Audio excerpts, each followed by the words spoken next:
Monsieur le Président du Conseil des droits de l'homme, Monsieur le Haut-Commissaire, Excellences, Mesdames, Messieurs, il y a quelques semaines, nous célébrions les 75 ans de la Déclaration universelle des droits de l'homme.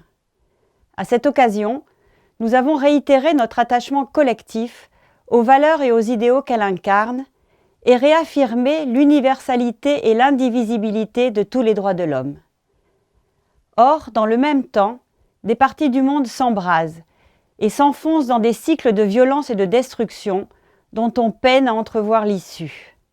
Le 7 octobre 2023, la cruauté et la barbarie s'abattaient sur des civils innocents en Israël, laissant des familles entières submergées par une douleur infinie.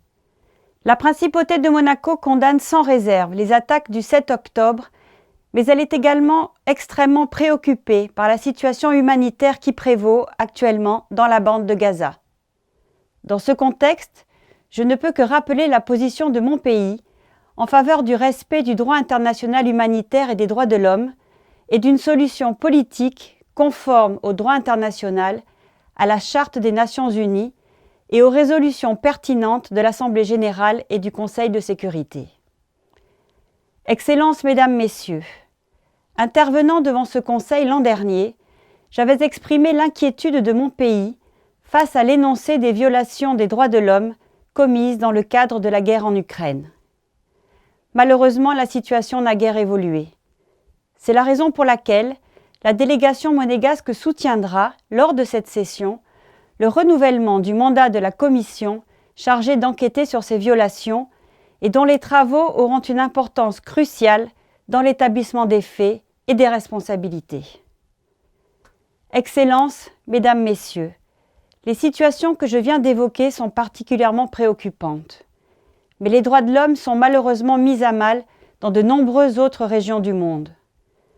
Ainsi, la situation continue de se détériorer en Afghanistan, notamment pour les femmes, victimes d'une politique d'oppression systématique de la part des talibans.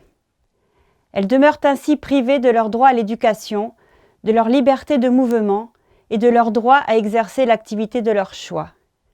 Elles n'ont même plus accès aux salons de beauté, qui ont dû fermer leurs portes l'année dernière suite à un décret qui a privé les Afghanes de ce dernier espace de sociabilité. La situation n'est guère plus enviable au Soudan, où la guerre civile fait rage depuis le 15 avril 2023 et où 25 millions de personnes survivent dans un pays où tout s'est effondré en quelques mois. La principauté de Monaco, qui avait soutenu l'an dernier l'organisation d'une session extraordinaire de ce Conseil, ne peut que réitérer son appel en faveur d'un accès immédiat et sans entrave de l'aide humanitaire aux populations touchées par ce conflit. Nous demandons également à toutes les parties impliquées de mettre fin aux violences et de rechercher une solution politique et négociée afin de renouer avec le processus de transition démocratique. Excellences, Mesdames, Messieurs, le changement climatique et les atteintes à l'environnement menacent gravement la pleine réalisation des droits de l'homme sur toute la planète. C'est pourquoi le Conseil et ses mécanismes doivent poursuivre leurs actions en faveur de la réalisation du droit à un environnement sûr, propre, sain et durable. À cet égard, permettez-moi de saluer le travail inlassable du rapporteur spécial sur cette question, M. David Boyd, qui achèvera son mandat dans quelques semaines et que la principauté soutient financièrement depuis plusieurs années. J'ai le plaisir de vous annoncer que cet appui sera renouvelé en 2024. Je pourrais aussi continuer d'énumérer les menaces et défis qui pèsent sur les droits de l'homme, mais ces quelques exemples suffisent, me semble-t-il, à mettre en lumière l'impérieuse nécessité de promouvoir et défendre, plus que jamais, les idéaux de la Déclaration universelle des droits de l'homme et de respecter nos engagements à cet égard. Je souhaiterais conclure en réitérant l'attachement indéfectible de Monaco à ce Conseil et à ses mécanismes. J'en veux pour preuve l'importante délégation qui s'est déplacée à Genève le 29 janvier dernier et que j'ai eu l'honneur de mener à l'occasion du 4e examen périodique universel de la Principauté.